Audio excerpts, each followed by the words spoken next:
Paul gives up his rights. Am I not as free as anyone else? Am I not an apostle? Haven't I seen Jesus our Lord with my own eyes? Isn't it because of my work that you belong to the Lord? Even if others think I am not an apostle, I certainly am to you. You yourselves are proof that I am the Lord's apostle. This is my answer to those who question my authority. Don't we have the right to live in your homes and share your meals?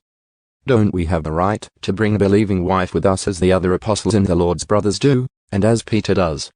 Or is it only Barnabas and I who have to work to support ourselves? What soldier has to pay his own expenses? What farmer plants a vineyard and doesn't have the right to eat some of its fruit? What shepherd cares for a flock of sheep and isn't allowed to drink some of the milk? Am I expressing merely a human opinion, or does the law say the same thing? For the law of Moses says, you must not muzzle an ox to keep it from eating as it treads out the grain. Was God thinking only about oxen when he said this? Wasn't he actually speaking to us? Yes, it was written for us, so that the one who plows and the one who threshes the grain might both expect a share of the harvest. Since we have planted spiritual seed among you, aren't we entitled to a harvest of physical food and drink?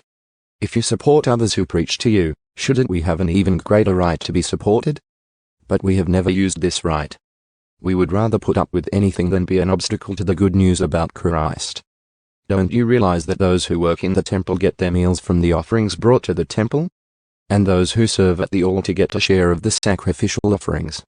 In the same way, the Lord ordered that those who preach the good news should be supported by those who benefit from it.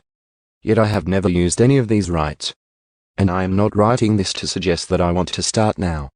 In fact, I would rather die than lose my right to boast about preaching without charge. Yet preaching the good news is not something I can boast about. I am compelled by God to do it. How terrible for me if I didn't preach the good news. If I were doing this on my own initiative, I would deserve payment. But I have no choice, for God has given me this sacred trust. What then is my pay? It is the opportunity to preach the good news without charging anyone. That's why I never demand my rights when I preach the good news.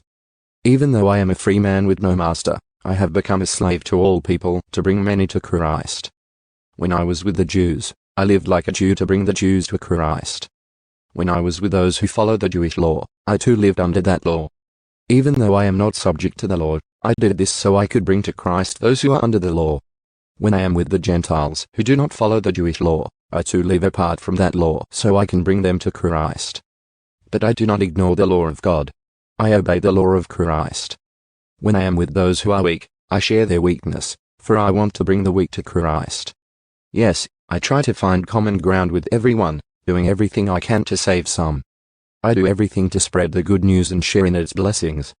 Don't you realize that in the race everyone runs, but only one person gets the prize?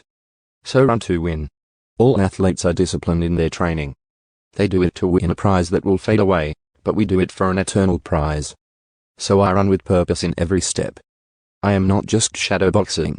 I discipline my body like an athlete, training it to do what it should. Otherwise, I fear that after preaching to others I myself might be disqualified.